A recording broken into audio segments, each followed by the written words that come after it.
All right, guys, welcome back to another non-live stream. I've made one of these videos. Basically, when I'm really short on time, I'll just press record and then we do a bunch of running talk. Today, I have an unboxing from a guy named Philip. The brands did not send me the shoe. Philip's a guy on the Supwell app. So one of the first things we're gonna talk about is the Supwell app. We're gonna do this unboxing. The second thing I think I want to talk about is the Boston Marathon, because who is a runner who doesn't have a take on that? And I don't think it's a hot take. I'm not even sure it's very warm or it's a take at all. There's something there. No, there is something there. We'll just have to excavate it. We'll have to do a little digging and see if I can get to my point through the rambling. And then I also want to talk about race predictors, not just Kaizen or race predictors in general, but specifically the marathon race predictors that I'm looking at, staring at Marine Corp. I know it's kind of like a boring subject for some people if we start talking about the algorithms and what goes into it. In which case, you know, if you're listening to this and you're winding down, getting ready for bed, maybe it could be some ASMR. I'll save that part for last so you could just go to bed. Or, you know, if you need permission to cut your easy run early or something, if you're listening to this on your run, you could just cut it out. Anyway, all right, first up, we're gonna do this unboxing. I brought a knife. I don't have a box cutter, but this is coming from Philip Chu from the Supwell app. And I can definitely talk about these because they are not under embargo. Oh yeah. All right. Wow, they're all knotted up. So we've got the Endorphin, the Saucony Endorphin Elite 1. Not to be confused with the 2 because the 2 is not out. Oh, all my information is there now. Everyone knows where I live. Okay. So these shoes I've been wanting to try for quite some time. I got them for, here's the key part, $180. They're brand new. They retail for $275. That's $100 off. Well, where did you get them, Andrew? You ask, but you don't ask. But I ask for you because I'm the one making this video. Well, I got them from the Supwell app. So there's a running channel out there. If you're watching my channel, you probably definitely already know about his channel, Yowana. He's got an app. It's called Supwell, Supwell. And it's $1 a month, and you can buy and trade and sell shoes. So I saw these in my US men's size 9 for $180, and I bought it. I don't have $180. So then I uploaded pictures of a couple of my shoes that I would like to part ways with, and I sold those. So I sold some 1080 V13s, and I sold some Endorphin Pro 3s. And here's the deal, guys. I own a lot of shoes. You probably own a lot of shoes. I've got too many. And I bought them, I paid a good price for them, and they're sitting there, and I've maybe put 50 miles in some, and I tell myself, I'm not gonna part with these shoes. I'm going to get my money's worth. I'm gonna put in all of the miles. But the problem is that running shoes just keep coming out, and there's always a next iteration of a shoe, and I'm always wanting to try those shoes. So I have to be honest with myself, which is very hard. I had to just sit in front of my shoe wall and just meditate and be like, no, I'm not gonna run in those Indo Pro 3s. I mean, I've got 50 miles in the Indo Pro 4. I've got all these shoes that I train in. I'm doing these marathon training long runs, and I haven't reached for them once.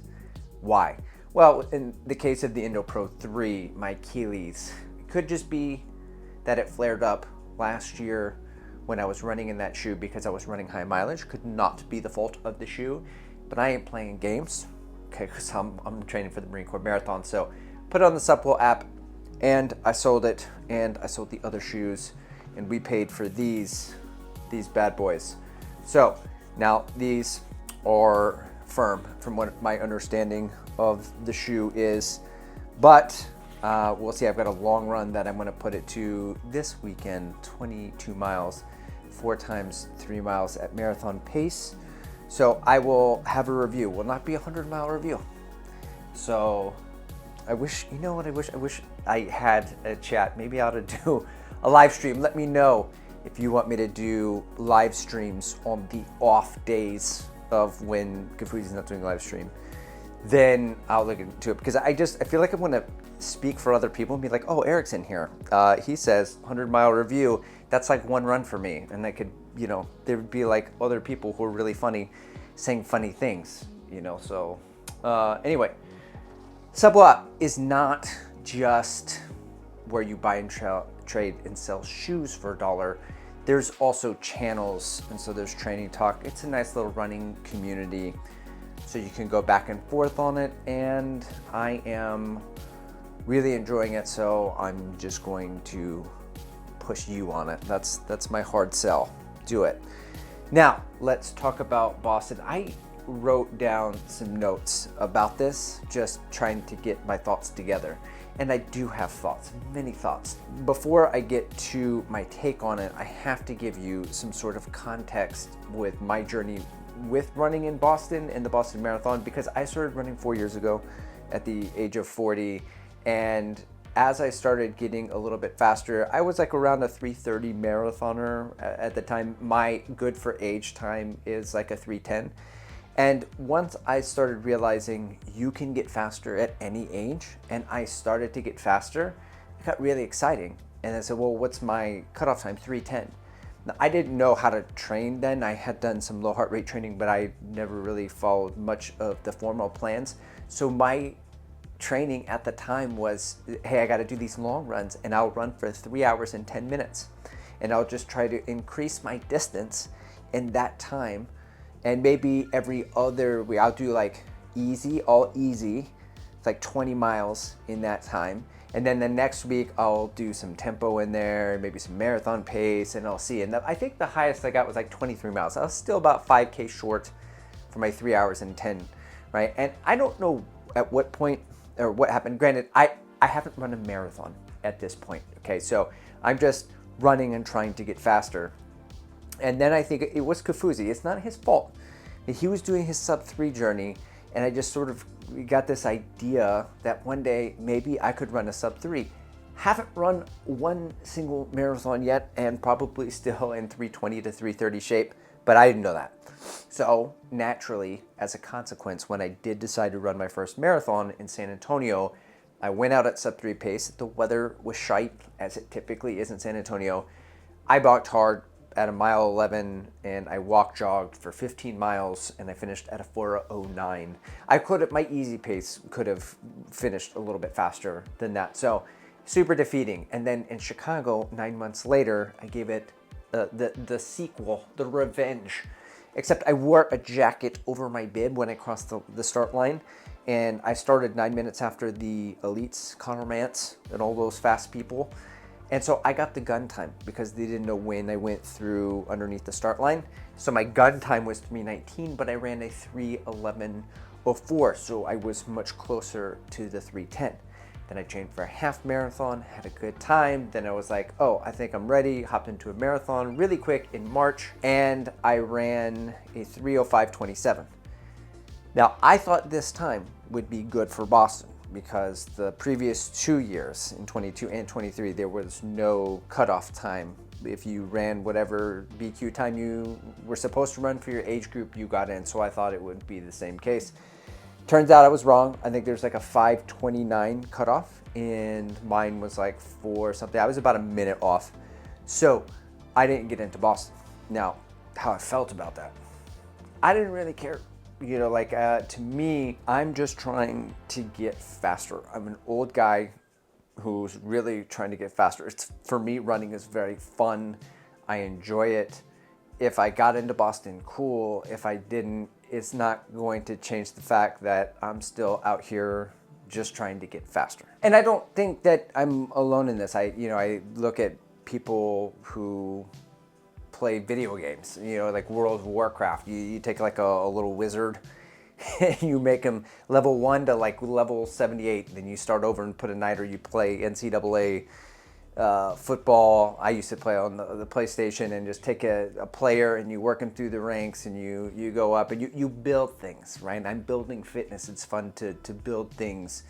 And I think it's very human to do it. Yes, it's good for me psychology, and it's a very fun endeavor, running, but it's really, for me, a lot about improvement, and that's my main goal. So I reset my training in September and got ready to run the Houston Marathon in 2024, in which I ran a 3:02:24, made a video with recap. I'll put it right there. It was a tremendous experience. It was really great. That gives me 7 minutes and 36 seconds as a buffer. But here's the deal. I ran that at the start of this year at the age of 43 years old. 2 months later, I turned 44. A couple weeks ago in September of this year, like 2 weeks ago, I submitted my Boston time, or a week ago, whatever it was. But your good for age time in Boston is for the age when you run it, which is next year in April of 2025, in which case I'll be 45.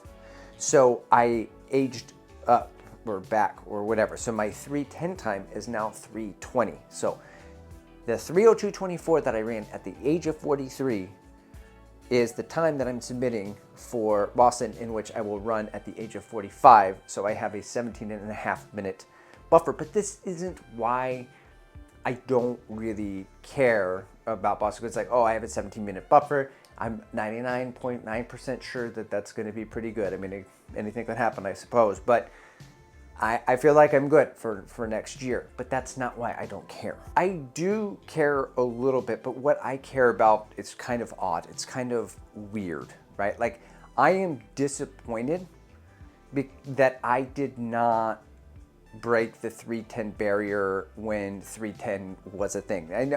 Because I'm getting faster. That's, like I said earlier, I'm trying to build the fitness. I'm trying to get faster. And what happened was I got in maybe because I got faster, but mostly because Boston got slower. But just because I aged, and it falls flat for me a little bit, because part of the excitement was saying, hey, that's really challenging. Can I hit that goal? And then I hit that goal, right? Which I did technically when I ran the 3:05:27, right? It didn't guarantee my entry, but I've qualified for Boston. So if it turns out that there's under 7.5 minutes as the time, I can tell myself, yeah, well, when it was 3:10, you still qualified. You still would have run the 3:10, but Boston got slower. But my whole point to all of that is that while that's mildly disappointing that Boston got slower and it wasn't so much that I got faster, is that the marathon, Boston happens to have that qualifying time. And that's what I was going for, not because it was Boston, but because Boston has the qualifying time. Like, I'm sure I'll change my tune. I'll go to Boston and I'll fall in love with the marathon and the race and all of the people and everything about it. But yeah, just from my perspective, I didn't really care, right? Because look at other marathons, for example. The New York Marathon, there's the Berlin Marathon for my age group now has, for example, now that I'm gonna be 45, a 2:55 cutoff time from a 2:45. When I was trying to go for 3:10, 2:45, I wouldn't even bother with. It didn't bother me. There's no way I'm going to run a 2:45. Berlin was not even in the picture. Now, as I train for the Marine Corp Marathon, I am in sub 250 shape, according to these race predictors, which we'll get into in a second. But really, 2:55 is now like a tangible goal that I can go for. The Berlin has. And Berlin happens to have the time. So I'm going for this 2:55 to get into Berlin, and I'm sure if I get in. All right, sorry for the interruption. We got kids. We are live with the kids, #kids. They're a thing. So anyway, I'm sure Berlin is wonderful. It's a wonderful city, wonderful race, wonderful event, people, everything is wonderful, but it's not about getting into Berlin. It's not about getting into Boston. It's about achieving the time that would get me into the race.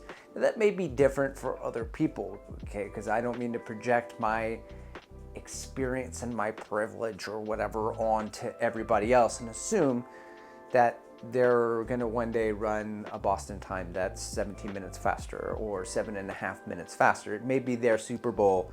And I will say, on the other side of the argument, I totally understand. If last year when I ran a 3:05:27 and I didn't make the cutoff with 5:29, if instead they were like, hey, Andrew, love your channel.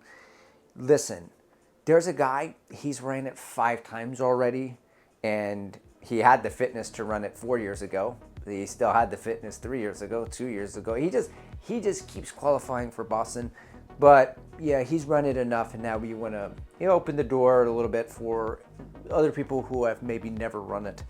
And who knows, maybe that's the fastest that they'll ever run is a BQ at that time. Okay, like I would have been like, sign me up, let me go run the Boston Marathon. I understand. I'm just saying that from my perspective and how I feel about it, my goal is really only always just improving and trying to get faster. And that time that I was going for just happens to be attached to Boston. It's a goal to reach for. Anyway, moving on to Cincinnati. Let's talk about race predictors. All right, so I'm pulling up some of my data. If you're a data guy, then or a data gal, then I'm bringing up the data. So there are a few race predictors, and I've talked a lot about race predictors on this channel before. I find them fascinating in the context of like, what do I run against it, and overall, generally, what kind of shape am I in? So there are a few. One is called Methon, for example. It's got me at a 2:54.28 currently. And the algorithm they use for this one, I think, is probably similar to the tandem race predictor, which is used at CR plots. And so that has a similar time for me at CR plots, like 2:53 or 2:54. I think it's 2:54. I think it's about the same. But the difference is in CR plots is you can go into the data and you can select your marathons that you've run really well on flattish courses with nice weather, and so you can see how you optimally perform. And then it takes what you are supposed to run and then what you actually run and then gives you an offset. Oh yeah, you typically run a little bit faster or a little bit slower than what CR plots predicts. My time tends to be about 5.5 minutes faster on average on the ones that I've run really well. So this 2:54.28, according to CR plots, is much closer to a 2:49 and some change. Recently, my coach signed up, or he works with or sponsored, his channel is sponsored by this app called Kaizen. So my coach, Matt Fox, Sweat Elite, just did a video with him, interviewed him about all things marathon training, which I'll put right there if I can remember to do that in the editing suite. Now, Kaizen is a race predictor app that has me currently at a 2:47.27. What's different about Kaizen, and I'll put a code if you want to sign up. I have like a code that you can use. What's unique about this app is it doesn't just tell you where you're at. You can put your marathon date and you can put what you want to run, and it will give you a sort of training load, a progressive training load that you would need to run in order to achieve your goal. The training load is factoring in roughly the 8 weeks leading up into your marathon, factoring the overall distance and the overall time. So there's many paths to knocking it out. So for example, this week I have 60 miles remaining at a 7:27 on average pace if I run that pace. If I run faster than that, I don't have to run all 60 miles. If I run slower than that, then I have to run more than 60 miles. And it will give you the effective same training load. Now, what's going to end up happening is I'm just going to run what my coach prescribes. And then some of the easy runs are going to be slower than 7:27. And my 22-mile long run is going to be largely way in front of it. And the average will probably drop that 7:27 or be around there and will be in the ballpark of what we're going for. Now, why are we talking about it? We're talking about it because I want to make a statement about it. I want to build awareness around it before the marathon, right? Because I'm doing this program, right? I'm trying to hit the training load if possible. I'm following coach's advice and trying to hit this training load. And I want to see the validity of the app. Basically, I want to test it to see how I perform against it, but I don't want to just make a video after the marathon and be like, whoa, ho, ho, here's this app that, I was trying to use or referencing way after the fact. I want to say, okay, here it is. It's before. I'm making it known. Here's this thing. And honestly, I want to see how you perform, how other people perform against these race predictors, if they found them to be accurate. Because here's what I'm not gonna do. I'm not going to say, oh, this race predictor says that I could run a 2:47. Therefore, I'm going to start out my marathon just a little slower than 2:47, work my way down to 2:47, and see if I can hold it. I'm going to run by effort. I'm going to run marathon pace, and there's a lot of elevation at Marine Corps, and I don't even know what the weather's going to be like. It's going to be whatever it's going to be. I'm not using the race predictor to inform how I'm going to pace the race, but I just do find it really interesting. So that's the first part. It's just making it. No, the second part is that I'm having a hard time with that. I don't believe it yet. And I think it's mostly to do with the weather down here. Now, I will say today I had 4 times 1 mile half marathon pace, 1 minute break, and then an 800 meter at 10K pace. So it's like 1 mile, half mile, and then times 4. So ends up being 6 miles of work, 75 degrees, feels like whatever, humidity's 85, 92%, dew point 72.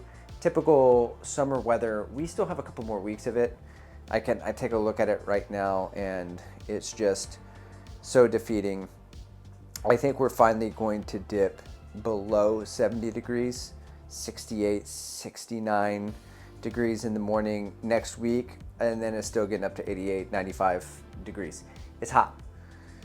And the weather is just so defeating at times, so I'm running by effort. And usually I can hit some good paces at the beginning of the reps or at the start of the workout because the weather hasn't really impacted you yet. It's like running an 800 meter or 400 meter, like the first 200 meters are free.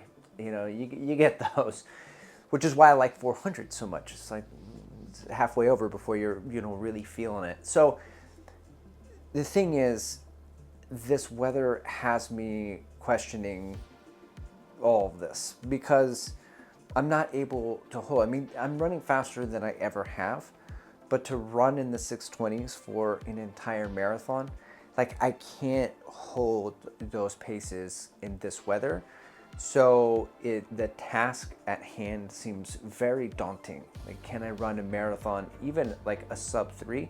Because my mind can't wrap its head around cooler temps. It's only just known hot weather. It's almost like my kids. I see pictures of them when they were toddlers, and I can remember them vaguely as toddlers, but they're always like, my 6th graders always like that kind of 4th, 5th, 6th grade. When I think of him, he's in that age. My teenager, my teenager, my 5-year-old, I remember him as a baby, but like he's just been little boy for a minute. So that's kind of how I have it. And so it's like I can remember cold temperatures, but I don't know. I can't taste it. I can't touch it. I don't know that winter running weather. I don't. It's just suffering. And so one of the things that I'm trying to do, and a little bit more, I've been better about it, not perfect, but certainly is just running and saying, I know it was like my mantra earlier in the years, it's like, hey, just run by effort, and then don't diagnose the workout as like, that was a good workout, that was a bad workout, that means something. That means I'm not going to run my goal time. That means no. What it means is I ran that effort in shite weather, and I ran whatever I ran. So what I used to do is they have these like weather translator or calculator deals. I think there's one on Macmillan's website, And I would go put what I ran, and I would put my paces, and I would put the temperature and the humidity, and then you can translate it to a nice, cool, crisp 50-degree day with low humidity, and you can see what you would have run in better conditions. And I don't really believe that too, right? Because it's like, whoa, my 39-minute 10K in the brutal heat is a 36:08. Wow, yeah, I've never run that fast in my life, so I don't believe it. And if I could run a 36:08, then that would put me at a 250, and that would put me for a marathon, and it would put me at all these paces and things that I just can't feel it yet. And the reality is I may not know before the Marine Corp Marathon whether any of this comes to fruition or not. Because this is typical, that in South Texas, it stays hot all the way until October. That's why I wore a jacket in Chicago in 2022, okay? It was 45 degrees. I trained in the second hottest summer on history in the books in Texas. I go to Chicago and it's 45 degrees and it felt like it was snowing. It was like such a shock to the system. I did not get tired. They say, oh, that hot summer running, but whenever you get to those cooler temps, it's going to be great. And it's like, I was not prepared. Maybe I just need to gird my loins and, nut up and, take the jacket off. But my point is that may happen again. It may be hot until October, and I may get like a week of cool weather in the taper, and then I'm in DC and it's 40 degrees, hopefully. Sometimes that race can be warm. So that's what I've got. Okay, also let me know if you do in fact want me to mess around or toy with the idea of doing a live stream on the off days where Kifuzi is not doing them, since he's doing them less. This is my channel, so I basically do whatever I want, but I really want to make content that other runners I know want to watch and stuff that I want to watch, which is why I started interviewing people and just asking the questions that I wanted to know. And when people reach out to me, there's a company wanted me to do a zero drop shoe, and it's like, you know what, why don't you send me those? And I'm not going to compare them to other running shoes, maybe more on the CrossFit style of shoes. But, I kind of do whatever I want on the shoe. I had the flexibility. It doesn't really matter. So if you're into it, then, we can give it a whack. And I'm sure it'll be a train wreck to start. Most things are. Most people suck when you start. But as Brene Brown says, you got to work through that suck. Yeah, you got to work through it. Life's calling. You got to make some bean and cheese for the kids. Good eats, nice and healthy. Thanks for watching, guys.